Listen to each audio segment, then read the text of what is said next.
पंतप्रधान नरेंद्र मोदी यांनीही महात्मा फुले यांना जयंतीनिमित्त आदरांजली वाहिली आहे। महात्मा फुले हे दूरदर्शी समाजसेवक होते। अन्यायाविरुद्धचा लढा आणि समानतेला प्रोत्साहन देण्यासाठी आपलं संपूर्ण जीवन त्यांनी समर्पित केलं। त्यांचे हेच विचार लाखो लोकांना शक्ती देतात असं त्यांनी आपल्या संदेशात म्हटलं आहे। महात्मा फुले यांच्या जयंतीनिमित्त उपमुख्यमंत्री अजित पवार यांनी पुण्यात फुलेवाडा इथे भेट देऊन महात्मा फुले यांच्या पुतळ्याला अभिवादन केलं।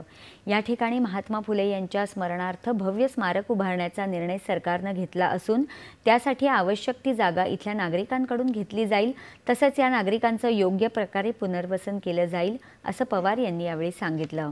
राज्याचे अन्न, नागरी पुरवठा आणि ग्राहक संरक्षण मंत्री छगन भुजबळ यांनी नाशिक इथल्या कार्यालयात महात्मा फुले यांच्या पुतळ्यास पुष्पहार अर्पण करत विनम्र अभिवादन केलं। राष्ट्रवादी काँग्रेसच्या खासदार सुप्रिया सुळे, डॉक्टर अमोल कोल्हे तसंच आमदार रवींद्र धंगेकर यांनीही पुण्यात फुलेवाडा इथे महात्मा फुले यांच्या पुतळ्याला अभिवादन केलं।